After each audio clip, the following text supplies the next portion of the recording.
Dobrý deň, začal sa nový týždeň a s ním aj naša relácia Práca pre teba. Môžete sa tešiť na prehľad aktuálnych pracovných príležitostí, ktoré slovenský trh práce ponúka.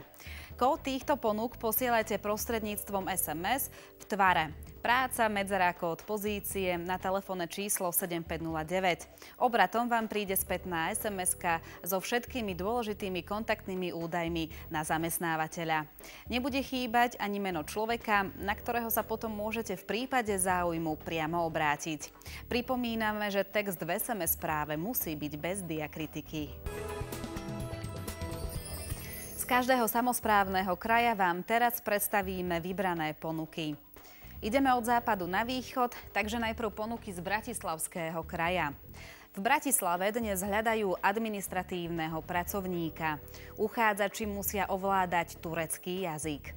Druhé miesto je mzdový účtovník. Tu je podmienkou aktívna znalosť angličtiny alebo nemčiny. V susednom Trnavskom kraji dnes ponúkame miesta lekára, nefrológa a lekára v odbore chirurgia v Piešťanoch. Na prvé z nich stačí vysokoškolské vzdelanie, pri druhom potrebujete aspoň 5-ročnú prax. Ekonóma, kontrolóra hľadajú v Trenčianskom kraji, v Považanoch. Ak sa ním chcete stať, musíte aktívne ovládať angličtinu a francúzštinu. Okrem toho sa záujemcovia môžu v Trenčíne uchádzať o miesto asistenta manažéra. Je otvorené aj pre ľudí so zníženou pracovnou schopnosťou. V Nitrianskom kraji vám ponúkame miesto riaditeľa obchodného miesta. Pozícia je voľná v Šahách a záujemcovia o ňu musia mať 2-ročnú prax s riadením.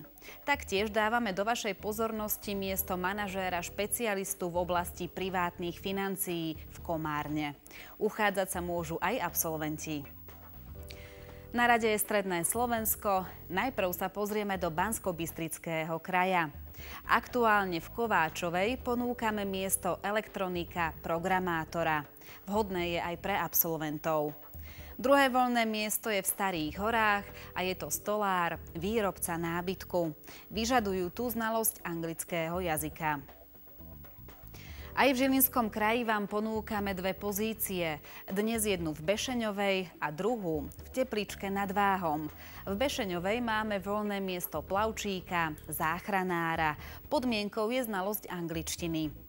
V Tepličke nad Váhom ponúkame miesto CAD konštruktéra. Miesto je otvorené aj pre absolventov. Prechádzame ešte na východné Slovensko. V Prešovskom kraji, v Poprade, dnes máme voľné miesto učiteľka predškolskej výchovy. Treba mať ale minimálne úplné stredné odborné vzdelanie. Druhé vybrané voľné miesto je na Štrbskom plese a je to manažér cestovnej kancelárie a lyžiarskej školy. Aby ste sa ním mohli stať, musíte ovládať angličtinu a ruštinu. Zostal nám ešte Košický kraj, kde vám dnes odporúčame miesta voľné v Košiciach. Jedno je žeriavník na väžový žeriav a druhé predavačka, pokladníčka. U žeriavníka je výhodou platný preukaz. Predavačke zasa postačí vyučenie. Dnešnú špeciálnu ponuku inzeruje významná spoločnosť pôsobiaca v bankovníctve. V Bratislave dnes obsadzuje pozíciu supervízor obchodného miesta.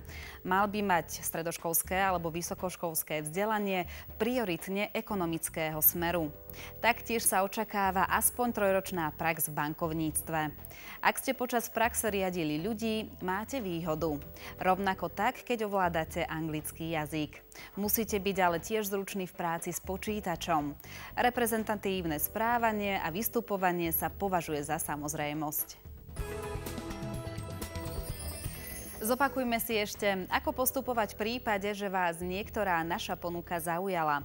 Kód vybranej pozície zašlite SMS-kou v tvare Práca, medzera, kód pozície na číslo 7509. Text do správy píšte bez diakritiky. V spätnej SMS-ke vám prídu informácie o obciach a spoločnostiach, kde sa o túto pracovnú pozíciu môžete uchádzať.